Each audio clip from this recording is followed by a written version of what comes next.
Blog Talk Radio.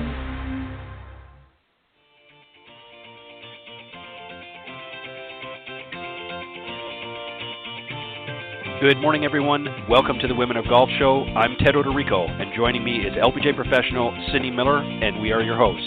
We're broadcasting live every Tuesday morning from 9 to 10 a.m. Eastern here on the blogtalkradio.com network, bringing you some of the best golfers, teacher professionals, and entrepreneurs helping to elevate women's golf. We're so glad you decided to join us this morning, so grab your coffee and let's get started.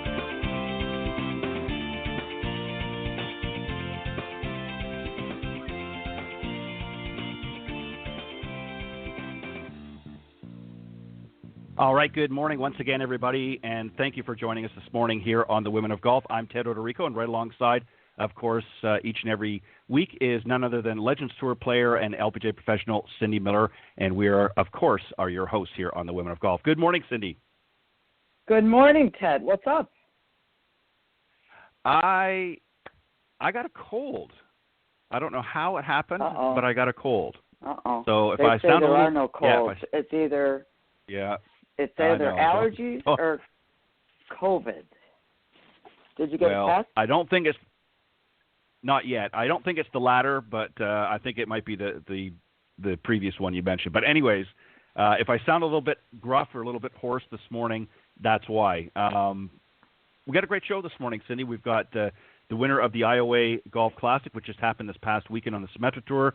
Laura Wearn's going to be joining us a little in just a moment or two. And then to follow up, we're going to spin you once again in the no BS zone, talking about some of the top 10 mistakes amateur golfers make in their game. We're going to try and see if we can help them out a little bit. But let me remind everybody that Women of Golf is brought to you by the iGolf Sports Network and Golf Tips Magazine.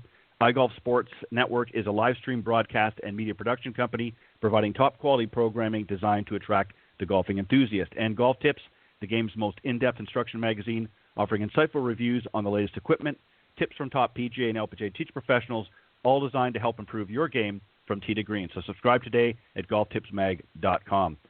All right, Cindy, our first guest this morning, Laura Wearn, is, as I mentioned, the winner of this past weekend's Symetra Tour event, the IOA Golf Classic. She's 28 and is from Charlotte, North Carolina.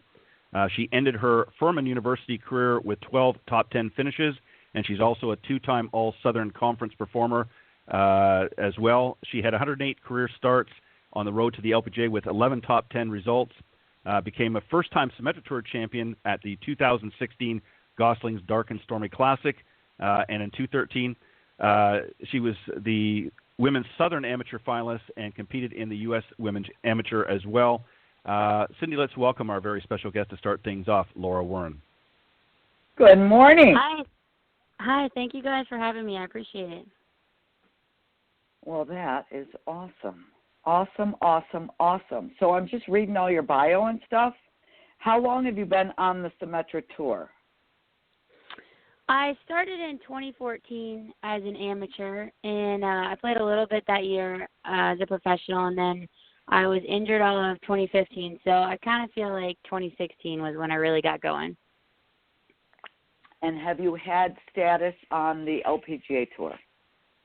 No, I have not had status, so hopefully I'll be able to get to the LPGA Tour soon. It's definitely a dream of mine. Did you qualify? Did you go to qualifying school and you did not make it? Is that what happened? Yes, ma'am. I've been to the final stage the last couple years, and I just haven't played my best there. But hopefully this season or next season, I can just finish in the top 10 on Symetra. You know why I'm asking all these questions? Because I know the feeling. I played on the tour for 3 years. I missed my card the first year. I got it the second year, and then I lost it after 3 years. So the reason that I'm asking all these questions is because I want people to know that your resilience and never give up attitude and continuing to go back out there, golf is golf, and this is for the long haul, I'm assuming, or you would have given up by now, right? Yes, I still have a dream of playing out there, and hopefully one day I can make it a reality. Well, I bet you will. And again, I commend you for, don't give up. Keep working on your game. It's not, I didn't make the tour in 2 years.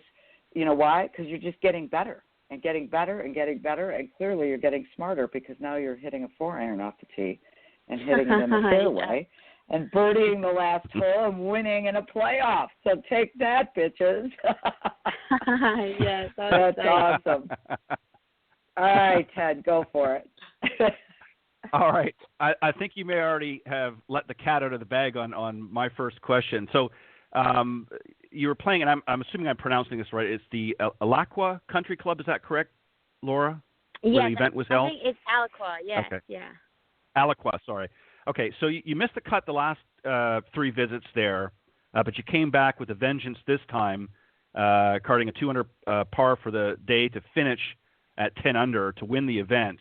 But you reflect back on the previous years, and you credit a change in the bag of improvement. Explain. Yeah, accuracy has never been my strength, and so that course is pretty tight, and it's always given me trouble. But this year, I went with another 4-iron in the bag, and it was great because it just took so much pressure off a lot of the tee shots, and I knew I could hit that in the fairway and just didn't have to stress, which just made the whole experience a lot more pleasant. But it was really rewarding to kind of see the progress. I haven't had any great results there, so I was pretty shocked to do this well, but, it just kind of shows that, a lot of my hard work is finally starting to pay off. Yeah, and, it raises, Laura, a really interesting point for our amateur golfers that are tuning in this morning. A lot of them go with the same sort of direction, if you will, and I'll give you an example. Most amateur golfers, they'll come out, they'll hit their driver off the tee. Doesn't matter where it's going, they just keep relying on that club, and they don't have the wherewithal to say, you know what, I'm not hitting it my best. I need to dial it back. I need to find a club in my bag that's going to keep me in the fairway, get me down long enough that it's going to count, but again, focusing on that accuracy. Do you see that as a problem as well with a lot of amateurs, is they don't have sort of the wherewithal to say to themselves, you know what, let's keep that club in the bag. Let's put something else in the bag that I know that's going to get me success off the tee. Yeah, I think that's definitely true. Whereas I guess some players could think, oh, this is a short par 4. It doesn't matter if I hit it 200 yards or 250 yards. I'm still going to have a wedge or a 9-iron into the green. And if you can put yourself in a spot where you're in the fairway and have an open shot to the green, you're going to have more success rather than, looking in the woods and trying to pitch out and then give yourself a shot on. It just makes the game a little bit easier when you can find the fairway. Yeah, and I agree. And you know what? Sometimes, in their quest for distance, again, a lot of amateurs, I think, I won't say they're willing, but they're acceptable of a lack of accuracy, and they would rather hit it, 250 yards out there somewhere than 200 yards in the middle of the fairway. And you mentioned something too about recognizing this particular course was very, very tight, and you needed to have that accuracy. But one of the other things too, I think, is your actual strategy on the course. For instance, certain holes might fit your eye a little bit better than others. Jack Nicklaus famously said, he preferred a hole that was left to right as opposed to right to left because, of course, the fade was the shot that he most often was successful in. Are certain holes fit your eye, or do certain holes, fit your eye better than others? And on those holes that don't fit your eye, do you play them differently? Yeah, I mean, certain holes definitely just look good to you or to me, and you feel like, oh man, this is a really good chance to, have a birdie opportunity and so forth. And a lot of the holes that don't look good to me, I think, I've played that course so many times and haven't always had the best results, so I end up remembering really great shots and really terrible shots, and so sometimes the bad shots stick out, and so I think, when that happens, you just have to take an iron or a 5-wood or whatever it takes to get the ball in play so you can have a second shot and can still have a chance to make a par or a birdie on the hole. So it definitely takes a little bit of discipline, but I think it is just a better way to play. Yeah, I couldn't agree more. Cindy, go ahead. what besides just putting in the 4-iron in your bag have you been working on in your game this year? I've been trying to make a few swing changes, just coming into the ball a little bit shallower. So I've been trying to hit more draws. And I think, obviously I had some mishits, but trying to take out one side of the golf course has just given me a little bit more confidence. So I know, okay, I can start the ball down the right side and it's going to draw back. It just kind of opens up the holes a little bit more. And I think last week I had just an incredible group the first couple of days, and we were all so relaxed and just having a good time that we weren't thinking about, oh, this is for birdie or this is for par. We were just going out to play golf and having fun. And I think just that relaxed atmosphere was key. It was really nice and a lot of fun. That does make a difference. I agree with you. How's your putting? My putting is definitely improving. It's kind of been up and down for me, but last week I was really solid, and to be honest, it's felt pretty good most of this year, and so I hope I can continue that and make a few more putts this coming week. Awesome. What do you do for fun? I like to do anything outside. I spent a lot of the quarantine in Colorado, which has been so much fun. I love to hike, play golf, fish, just anything outdoors I am ready to try. And so it's been, we had so much fun in Colorado, and it was nice to spend some time with my family out there as well. Wow, that's great. Awesome. Yeah. Ted? So, Laura, let me ask you, I'm seeing here now, again, sifting through the notes, you actually birdied number 18 in regulation to force a playoff in this tournament with Haley Hartford. Have you been in a playoff situation before? And if so, do you go in with any particular strategy?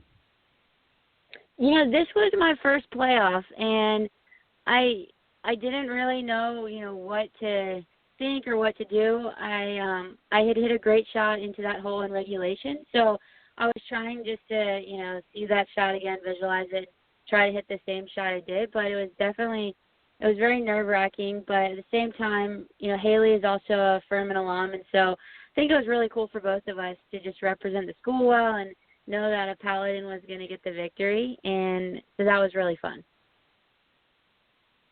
Very good. Now, you mentioned here in in your interviews that you feel really incredible, that you're still actually in shock and don't really believe it. But as I mentioned, you've won previously on the Symetra Tour, so this wasn't your first win. You still have that feeling, though? You still had a feeling of shock, and if so, why did you feel that? Yeah, there's so many great players out here that anytime you can put yourself in contention, I think it's an accomplishment. And, I think I was more shocked just because I never considered Alicoy to be a course that fit my game, or, the holes didn't suit my eye right. And so I think I was just so proud of myself for, conquering a course that's given me so much trouble throughout the years. And so I think that's why I was shocked. I try to go into every week thinking you can win, but it's hard when you haven't really had a whole lot of success. So I'm just so proud of myself for kind of putting that to the back of my mind and not thinking about that and just focusing on this year and staying in the present. But I think it was just a course that hasn't really suited me well in the past. So I was kind of a little bit surprised to put everything together that week. And, it was just a really good feeling. Well, and I think that's great. I think it's good to have that kind of feeling going into every event. I think, to have that almost like the newness, almost like you've never won before, to have that energy and that excitement, because I think when it gets to a point, and obviously I think all players are grateful for whatever wins they have, but I think after you get a few tournaments under your belt, sometimes, I don't know, I could be wrong, but you get kind of a little bit complacent. Well, I've already won before, but I think if you go in with that sort of, excitement and energy, that like as though this is the first one you're going to win, I think it just, puts you on a whole different level. So when you're practicing, as you know, and particularly many of our amateurs know, sometimes it can get a little bit routine. It gets a little bit mundane. what do you do to keep your practice fresh and exciting so that it's not kind of getting dull and boring every time you go out there? Well, I'd rather spend more time on the course just because, every day the course is different. You're going to hit different shots, have different challenges, you play with different people, and that just kind of keeps it fun for me. I love, going out in the practice rounds with other players and seeing how they're going about holes and how I go about holes and how our strategies are similar and different. And just even playing, fun games like a match play contest or, putting contest, chipping contest. Everybody always likes to win. So when you're playing for something, you can focus a little bit more, and it just keeps it fun. So that's what I try to do, just have practice with other people and play games and things like that. Yeah, you have to mix it up a little bit, right? You have to you have to make it interesting, and you want to challenge yourself each time when you go out there to push yourself a little bit further. But yeah, you've got to mix it up a little bit because if you're out there for an hour or more, it can get a little bit routine, and especially in the case of a tournament player like yourself, you've got to be out there practicing every day. You've got to keep it fresh and interesting. So, what part of your game comes easier to you, and what part of your game do you find the most challenging? I think I've struggled with short game. Chipping and putting I've been inconsistent at, so I have some great shots and some really bad shots. So I think that's where I have to spend most of my time practicing, just to get confidence and work on technique and just kind of know, okay, if you miss the green, I can still get up and down.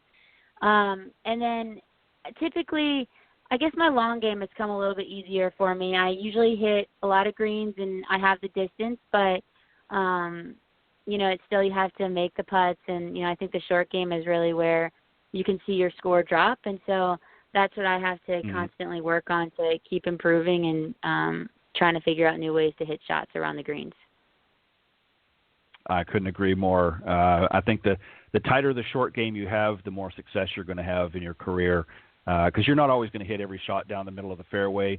You're going to have some stray shots here and there, or you're going to maybe fall short of a green here and there as well, which we all know happens. So it's good to have that chipping and short pitch shots in your bag as well. Cindy, go ahead. Yeah. I totally agree with you. And the more you can use your imagination to create different shots, the better you're going to be. And then when you're standing on the tee box or hitting a shot into a green, you're not so afraid to miss the green. Therefore, you're not playing with clenched butt cheeks, and then you can hit it better and score better. Right? Yes, I agree. Yes.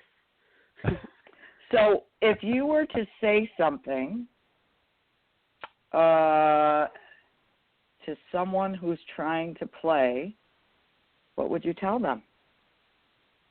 I think you just have to remember to have fun. I mean, we get to play golf for a living, and, I can't imagine a better job than that. And, it can get stressful at times, and, we all feel the pressure and the stress, but at the same time, we're doing something we love, and so just to keep enjoying it and, have fun with it and just try your best every day because, at the end of the day, we're playing golf. We're not going to the office or doing anything like that. We truly get to do something we love and are passionate about, so just stay present and have a great time.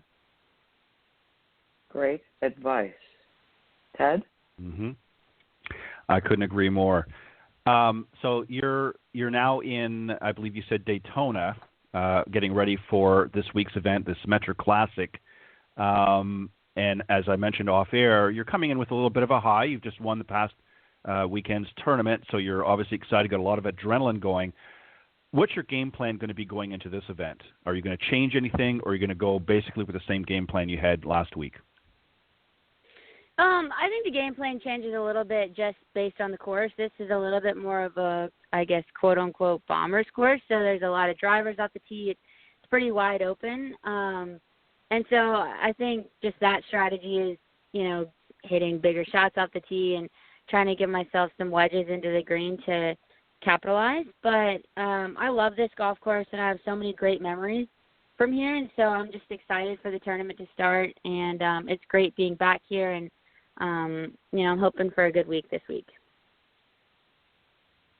I think that's a great way to a great attitude, if you will, to come into an event is to assess the course that you're going to be playing, because they are different each week, and sort of formulate a new game plan. You're going to have obviously certain things that you're going to stick with, the tried and true, if you will, but it's always good to take a look at what course you're playing, and you might have to make some adjustments or tweak a few things here and there, and I think that's good. Is the 4-iron, you can tell I'm sick, staying in the bag this week, the extra 4-iron?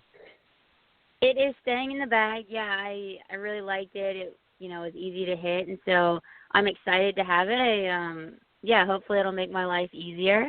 But I'm excited, and I think that's here to stay.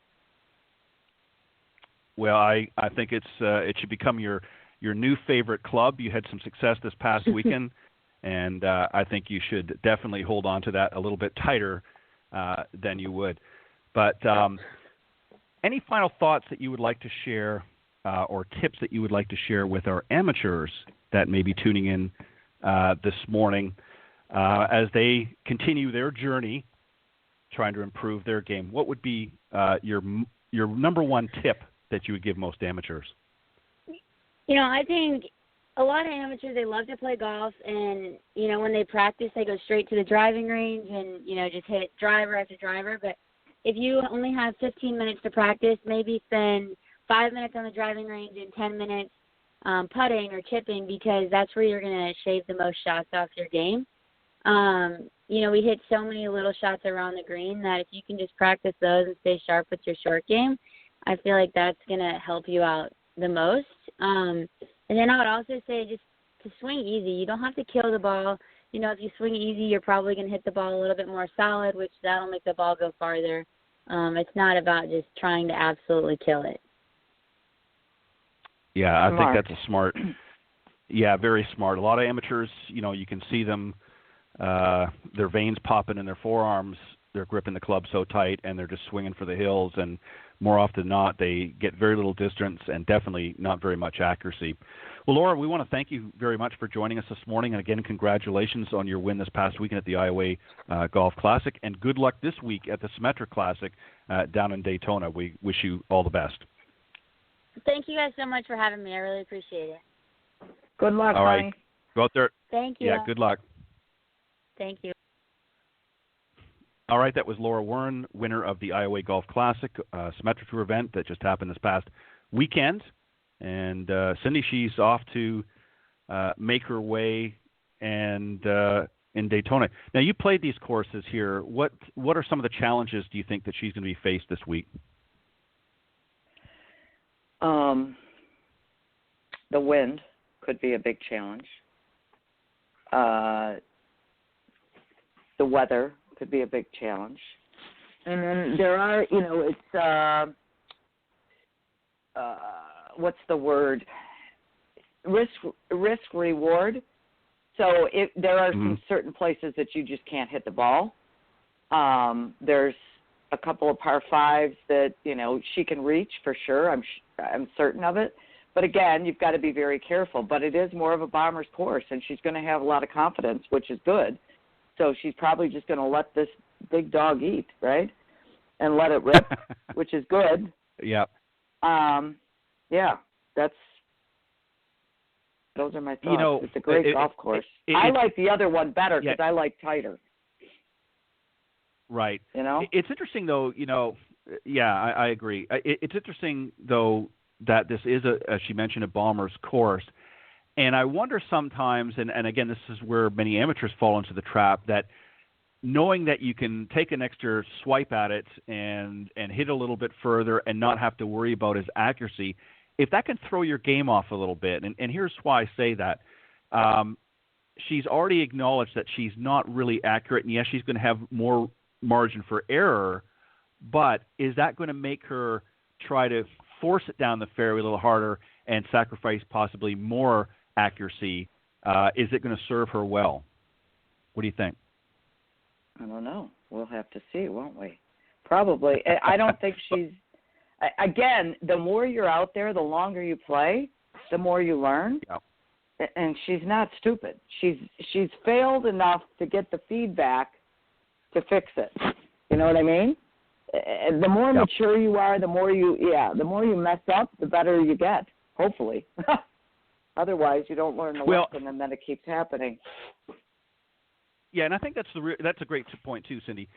It's interesting when you see some of the new, ladies coming out on, the Symetra Tour, full of, confidence. They've had a great collegiate career. They're striking the ball really, really well, and then they get out there and reality sets in that, hey, this is a lot tougher. I mean, how many of these young ladies we've had on the show where they come out really strong in the beginning, and then all of a sudden, the wheels start falling off the bus, and we've had a few on here that thought about giving up the game and somehow found, the secret strength to come back and battle it out, a little bit harder, and ultimately went on to win. So it's a lot tougher out there than I think the average folk really appreciate. Would you agree with that? Absolutely. Yeah. This is difficult. I mean,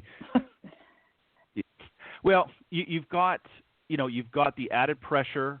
Now, obviously, with COVID and that, you don't have the crowds and things like that. And I know Symetra is a little bit obviously different than the LPGA, but nonetheless, you're out there by yourself a lot. But you've got the added pressure of the tournament play. You've got to position yourself well, and if you don't, stay up in that top 10, you're not going to advance onto the LPGA, and you've got to go back through what they refer to previously as Q school. I know it's different. So there's a lot of things that you have to factor in there, and it can be, I'm sure, a little daunting. And then on top of that, as many have mentioned, the purses in these tournaments for Symetra obviously are not as healthy as they are out in the LPGA or some of the other tours. So having to have the pressure of not only playing well, but figuring out, how you're going to budget yourself in such a way to carry you out through the season. You don't want to run out of money halfway through the season because you're not playing well. That's some added pressure that, a lot of folks I don't think can fully appreciate, right? Well, here's the catch. Again, she's been trying to play since 2014. That's 6 years. Now, she said she was an amateur then, and then she was injured, so really 2016. So you've got 4 full years of playing on the Symetra Tour with no status on the LPGA Tour. And if you've got sponsors, they're going to go, what's the deal here, right? And when are you going to qualify?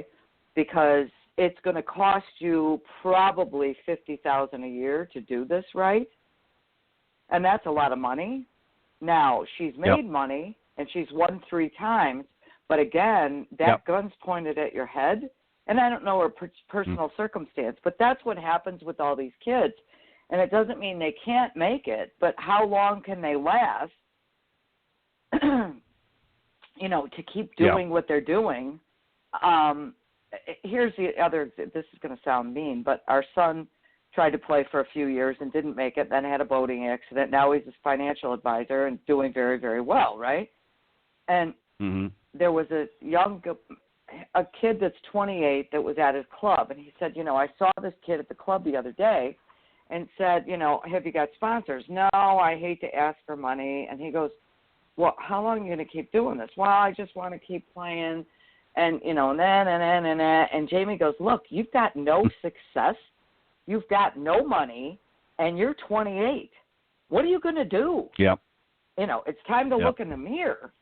And this might not be for you. And, again, that's kind of mean, but if you don't have any money to keep playing and you're not having any success and you're not exempt anywhere, how long can you keep doing this? And then the fear is, who's going to hire me when I'm 28 and I've got no experience? Yeah. Yeah, you really have to take stock of that's a really great story to share, because it is true. I think a lot of people, we all love to go. I would love to, be out there and battling it with some of the best, but it takes, number one, it takes a lot of money. It takes a lot of commitment, and,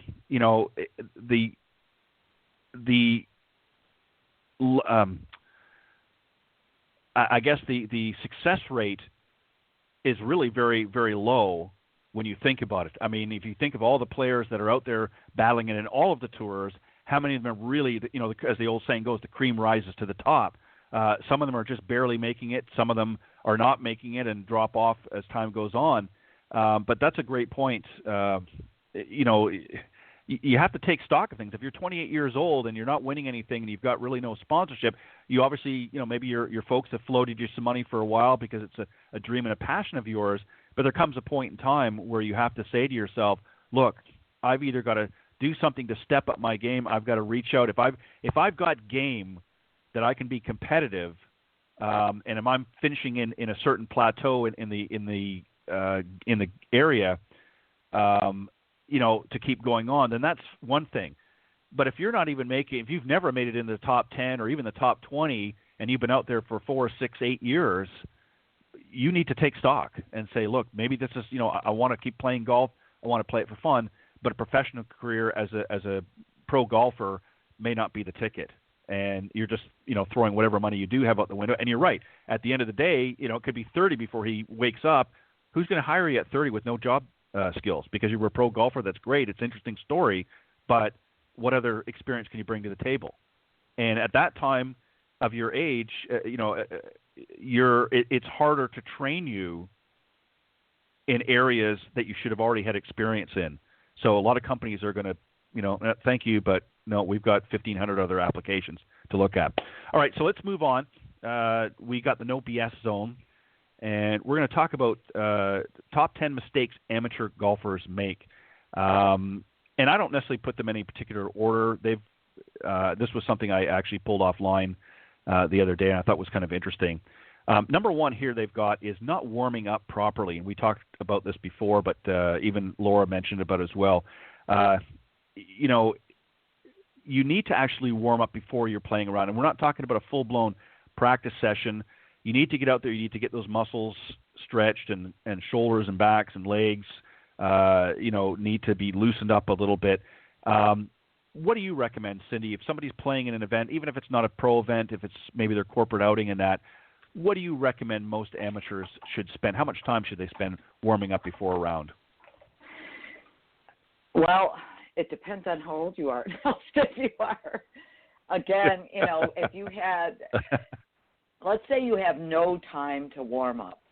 What I would do is I would go, if you have to run to the first tee, I would take 2 irons and put them together and hold the grip of both clubs, which is going to be fat, right? And hold them in the air and just kind of swing back real slow, back and through, just to loosen your body up.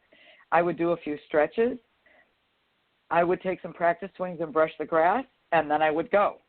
Now, that's not the best thing to do, but that's better than doing nothing and just running up to the first tee and taking out your driver and letting it rip. The next thing I would do is if I had 15 minutes, I would get a small bucket. I would start with a couple of irons, maybe wedges, and then I would hit a couple of mid-irons, a couple of hybrids, a couple drivers, and go. The other thing we didn't discuss is should we hit a couple of putts? Well, yeah, just to get the feel of the speed of the greens for sure. What do you think? Yep. Yeah, I agree. I think, I think most people can, unless they are very, very inept at playing, they can generally hit the ball a decent distance. It may not be the most accurate, but they can hit it off the tee, maybe get it down a couple hundred yards or even 175 yards, let's say. I think most people can get it down that far, even some of our older golfers in that. But the short game, is, as even Laura pointed out, is really where you miss a lot of strokes. So if you can warm up with your wedges, as you suggest, and particularly putting, if you get out there and you haven't even tapped a few putts on the putting surface, and you get out there and miraculously you get on the green in regulation, and you haven't practiced your putting, and you've got a 25-foot lag putt, and you have no idea how fast those greens are, you're going to do one of two things. You're going to either hit it real short, or you're more than likely, and if you happen to be lucky, you're going to blow it past. And then ultimately what ends up happening is when you've blown it past, you end up choking on the one coming back, and you leave it short. So, you're exactly right. You need to focus on your short game. I would say in any warm-up, I would rather them spend the majority of the time hitting their shorter clubs. Certainly, hit a driver or two, just to see how you're playing that day. And if your driver's not going well, I'm not necessarily suggesting a 4-iron for some of our amateur golfers, but maybe a hybrid off the tee might be a better route, or a fairway wood or something like that that's going to get you in play in the fairway. So yes, I agree 100%. Number 2 would be to many players, believe it or not checking their equipment before playing. There is nothing worse. You're showing up to the course, getting ready. You've got a few minutes before you play. You're going to warm up, and you rush into there. You get your clubs out the bag, and you realize the night before you were cleaning up your clubs, and you forgot to throw your putter back into the bag, or you forgot to throw some other club that you're used to hitting successfully. Suddenly you see he's not in the bag because you forgot to put it back in. You're allowed 14 clubs in the bag. Cindy, that can be a nightmare depending on the circumstances. Wouldn't you agree? Absolutely. It's just, what we're learning today from Laura and this, topic, if you will, is use wisdom. Use wisdom. Yep. Everybody's like, oh, I got to make this putt. Well, when you try to make the 10-footer and you're not get 4 feet by, and then you 3-putt, maybe even 4-putt, well, that was stupid. Try to avoid stupid and use wisdom. If again, I say to people, look, if you can't reach the greens in regulation, be on in 1-over regulation and 2-putt every hole, and you shoot 90. And most people can't shoot 90. But at least you have somewhere to go from there. So I would say the lesson of the day is wisdom. Don't run. Take a break. Yeah, I would agree. We all make some dumb mistakes out there in the golf course. I don't care what level you are. Some of the best players in the world have made some dumb mistakes out there. But the fewer dumb mistakes you make, the more success you're going to have. So I agree with that. Number 3 would be using the wrong ball for your game. I'm sure you've seen many high handicappers, and I'm not giving any endorsements here, but, losing $45 or more worth of Pro V1 balls on a typical round. As a beginner or high handicapper, you really need a ball that offers distance. So use a more durable ball that offers additional distance over control. And also, there's a lot of cheaper alternatives out there. If you're not a great player, you don't need to be playing the best ball, some of the best golf ball. And there are differences. There are definitely differences. I've played a variety of different golf balls.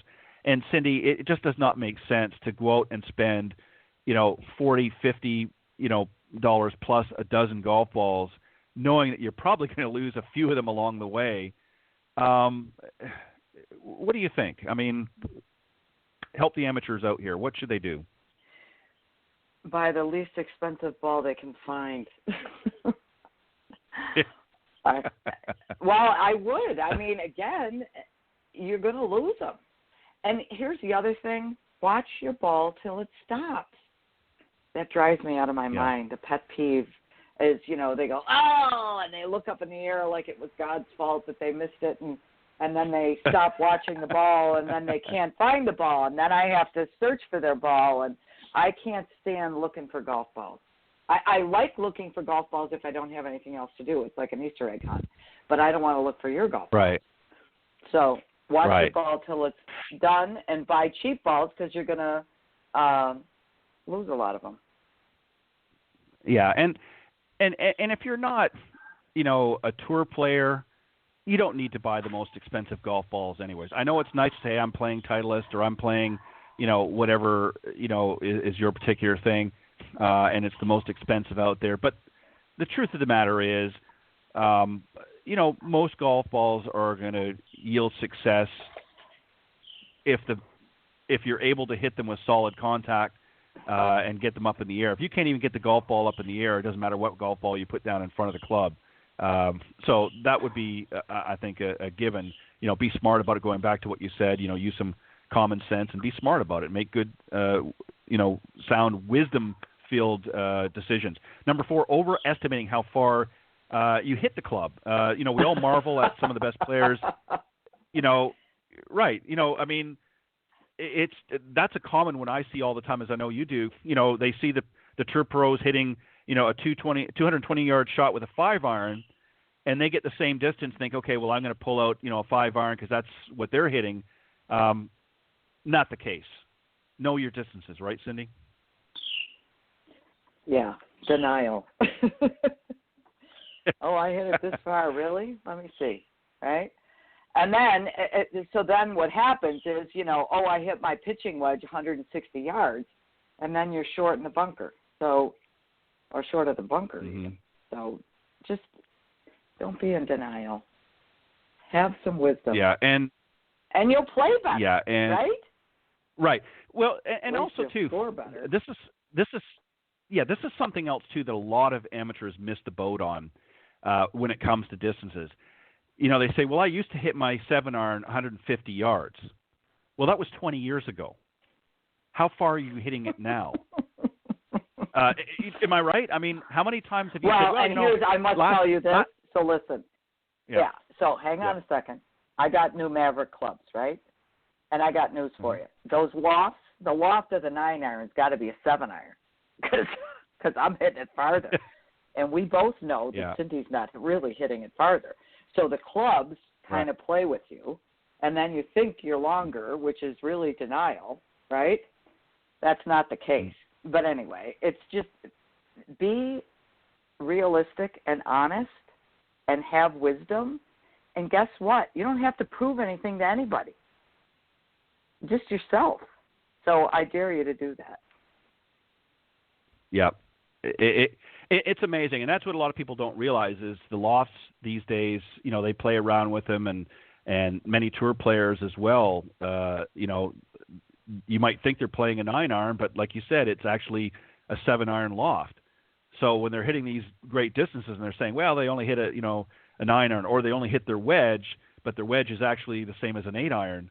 Well, again, you just need to know what you hit the club with the number on it, but just know that that the lofts of the clubs are so different than when I was younger, Sure.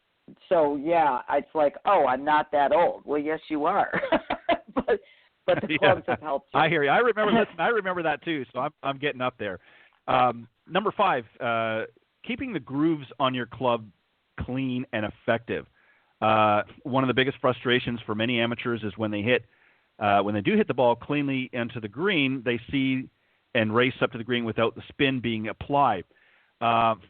If you've been playing with your irons for 20 years, the same irons, and you're not getting much spin out of them, you might want to check to see that the grooves aren't worn.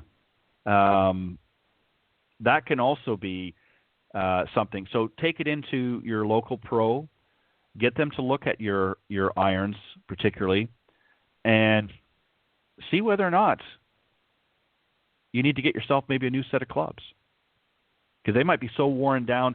And I throw the grips in this as well. If you've got really slick grips, it might be time to change them. It may not be that you're not swinging well. I mean, I kid you not. I've seen some people, Cindy. I don't know. I mean, they'll go out and say, "Well, my uncle handed me down this set of golf clubs, and I'm really excited. I didn't have to go out and spend the money." And you pull them out of the bag, and they haven't been changed in 25, 30 years. And you got to change those your grips once a year at least. Right, the clubs are twisting around in their hand, and they can't figure out why they're not hitting it straight. So that was one there. There's not really a lot we need to go on about it, but check the grooves on your clubs. Take it in if you're not somebody that's really knowledgeable. Take it into your local pro or club fitter and have them take a look at it and see what needs to happen there. But that could also be a problem, and that's something that a lot of amateur golfers really don't even think about. This one here is just a simple one. Again, we don't need to go too much. Number 6, teeing up the ball in front of the tee box. This is a mistake, believe it or not. I've seen a lot of amateurs play where they actually tee the ball up in front of the tee box, and what I mean by that is you've got your markers on your tee box, and you draw sort of an imaginary line there between the two. And I'll see people, because the ground is a little smoother, or it's a little bit.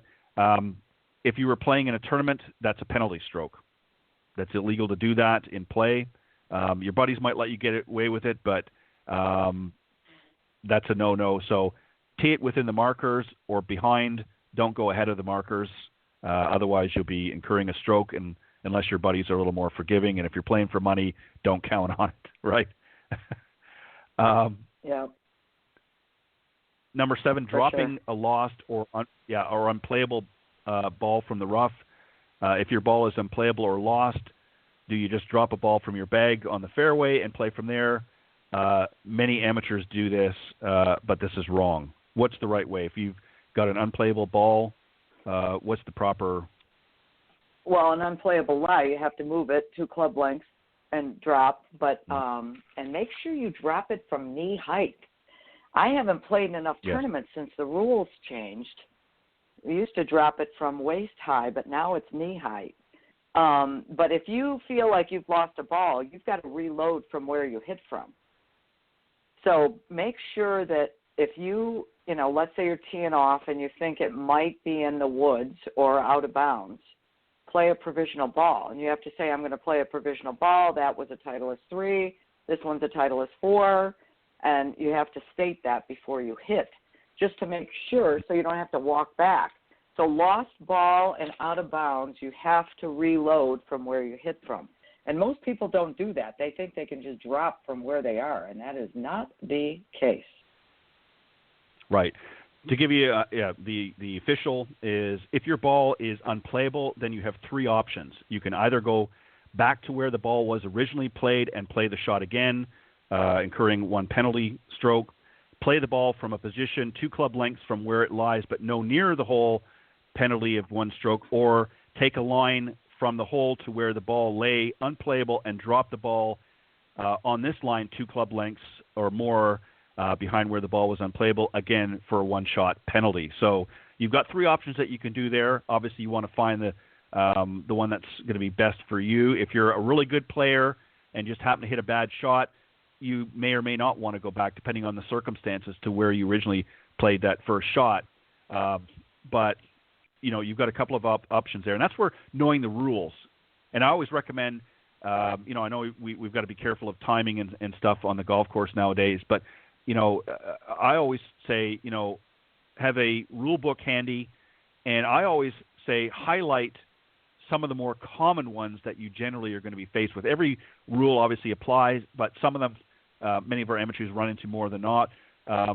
Mark your rule book with a little page indicator or something so that you know right where to go if you're unclear of that. And again, if you're just playing with your friendly foursome, you may not have to adhere to a strict regimen of rules, but definitely if you're in a tournament of some sort, whether it's your club championship or obviously in a PGA or an LPGA or what have you tour event, there's definitely rules that you have to follow. And if you're unclear, then you ask for a rules official to get a better ruling. So some great points there.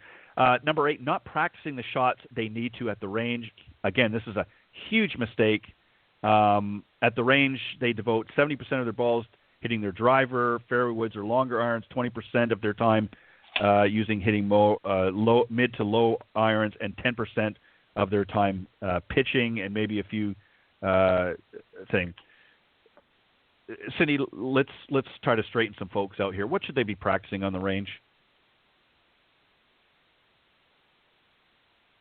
They should be practicing the shots they're going to use. So absolutely, practice the shots you have trouble with.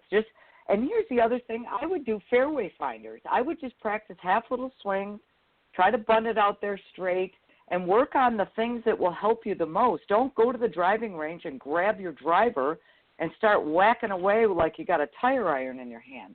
So I would just do slow half swings to get the feel to be able to hit the ball straight. It's not about how far you hit it. And again, people come for a lesson and they're like, oh, I got to hit my driver straight. I go, okay, what do you shoot when you play? Oh, about 100. And I go, okay, do you know, of those 100 shots, 14 of them are your driver. How can we fix the rest of them, right? So just use your brain. Yeah, people just don't understand that, again, the majority of their shots, over 50%, are going to be within 100 yards of the green. That's a number that people really need to let soak in. 50% or even more in some cases, depending on where you're playing and your level of play, but at least 50% are your short game. So why are you practicing with a club that you might hit 14 times on a golf course as opposed to clubs that you're going to be hitting 50% of the time with. It just doesn't make any sense. And this is why, again, handicaps have not gone down. It's because people focus on areas of the game. Now, it doesn't mean you don't practice those areas, but if you're spending, as it pointed out here, 70% of your time hitting drives with your driver, a club that you might hit 14 times on any given round, the math just does not add up because you're not scoring with that club. That's simply a club that gets you off the tee, puts you in a good position. It's important, yes, but it's not the one that's going to score. Number 9, grounding your club in a hazard. Many amateurs will unintentionally ground their club in a bunker or water hazard when considering their shots, and this is actually a penalty. Grounding the club in a hazard is not allowed, and players should not do this. Dustin Johnson did that, unfortunately, in a tournament, and cost him a stroke. That's, Cindy, it's self-explanatory.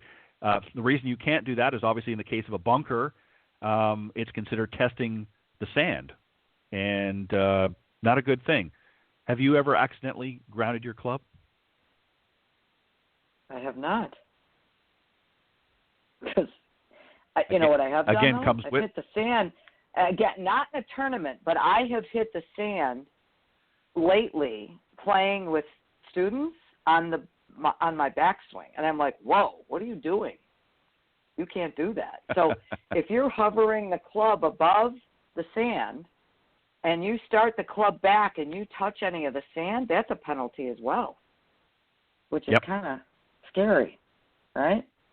Yeah, especially if you've got, and this is areas that can be very, very tricky. If you've got a ball that's sitting downhill in a bunker, if you've got it sort of plugged in the back, and you've got to take that club up abruptly because you've got a lip right there or what have you, or the slope of it is rising, you got to be careful of that because you're exactly right. That is a penalty as well. And again, if you're playing with your buddies on your friendly foursome on a weekend or your weekend warrior, what have you, they're probably not going to be as diligent about that. But the truth is, you need to know the rules. You need to know how to play properly.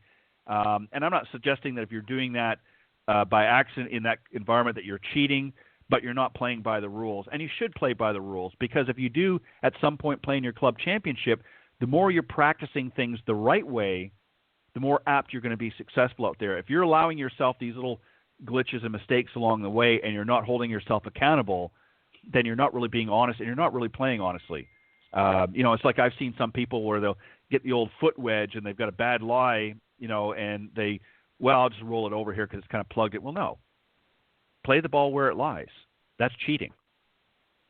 So if you're posting, well, hey, I shot a great round. I broke 80 for the first time, which is not likely going to happen at that level. We'll say 90 for the first time. Well, no, you didn't, because you used the old foot wedge back on number 8 and encourage yourself a stroke that you didn't count. So don't ground your clubs and be honest with yourself when you're playing. You're going to find a much more enjoyable round, and you're going to feel better about that round. And that brings us to number 10, Cindy, which is lack of etiquette. And there's a lot of different things. Manners are imperative on the golf course, so it's important that amateurs remember some key rules. Play at a decent speed.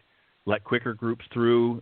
We've talked about that before. If you lose a ball, only spend 5 minutes maximum for it, and wave the group behind you. Don't talk or have your phone on loudly while you're on the course, especially when there are others taking shots, and don't walk in the line of other putts. We've talked about that as well. But it goes to what I just talked about, is having some integrity. Cindy, this is something I know that you're working with your students, is not just teaching them how to hit the ball well, but you're also trying to instill a sense of etiquette and how they conduct themselves out in the golf course. Would I be accurate? You would be accurate. So what I tell them is, I said, look, I'm going to treat you as if you're playing with me in a tour event. And I fortunately, I've been told multiple times what a pleasure it is to play with me. And I'm a speeder, right? I'm business, like, let's go, let's get this done, blah, blah, blah, let's move. But yet I root for people. So you want to be a pleasure to play with. So how Yep. can you be a pleasure to play with? You have to be aware of what you're doing on the course and make sure that you're not driving people nuts and that you're out of their way. You don't stand behind them when they hit. So all these things, I'll mark or I'll finish. What's that mean? Well, when I knock a putt up that's pretty close, so that the person that's up next knows whether or not they should get ready to putt, you say, I'll mark or I'll finish. And that's what you do on tour, just so that people know when you're out of the way. The other thing is learning how to rake a bunker. I mean, when I caddied for my husband on the PGA Tour, I got yelled at, that's not how you rake a bunker. Oh, excuse me. Who the heck knew that there was a way to rake a bunker, right? Right. But again, they're playing for a living, and you don't want to be perceived as a pain in the butt because word gets out and nobody wants to play with you. So, that's a big deal with my people that I teach, whether you're young or you're old. Yeah, you have to have integrity. You have to play with wisdom, as you suggest. Common sense sometimes comes in. If you don't know the rules and you don't understand the proper etiquette, I look at it this way: there is no excuse. I don't care if you're brand new to the game. There are so many. Think about this, Cindy, real quick as we get ready to wrap up. If you go out on a job interview, you prepare, or if you're got a sales presentation, you don't just.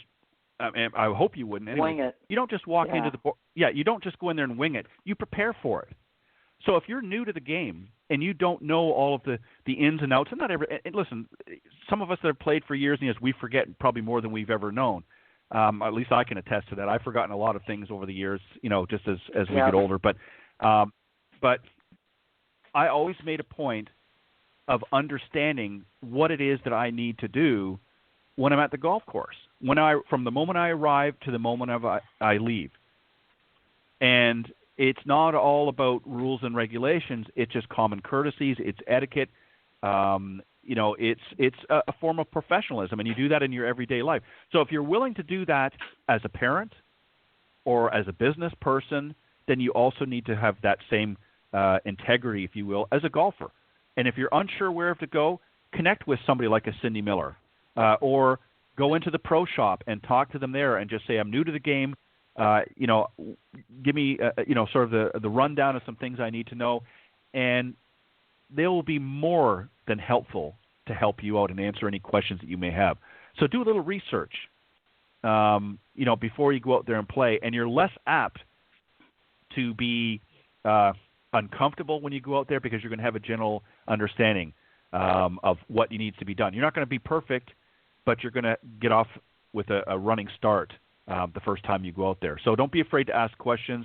And when you're meeting with your pro for the first time, consider it like an interview. Not interviewing you interviewing them. Make sure that they're giving you some good sound advice. And if you're unclear of that, of something that they've said, get them to repeat it. Say, I'm unclear of that. Don't say, well, don't think to yourself, well, that's kind of stupid. I shouldn't ask that. If you don't honestly know the answer to it, and you're not clear at what they're expressing to you, get them to repeat it. Get them to say, I don't fully understand that. Can you explain it a little bit more? That's what they're there to do for. That's what you're paying them for in that case. So, Cindy, any final thoughts before we click off and head out for the day? Nope. Have a great day. All right. Thanks, everybody. On behalf of Cindy Miller, I'm Ted Odorico. Thank you for joining us this morning on the Women of Golf. We will see you next week right here. God bless everybody and have a great week. Thanks, Cindy. Bye-bye.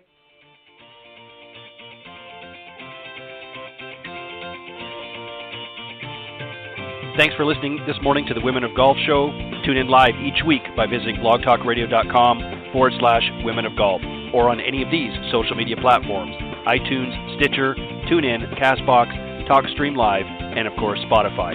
If you can't join us live, check out our on-demand section for previously aired broadcasts. To get updates for future shows and upcoming guests, you can follow us on Facebook at Women of Golf.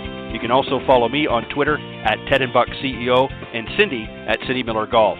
Please remember to join us next week on the Women of Golf Show. See you next time. This has been a production of the iGolf Sports Network.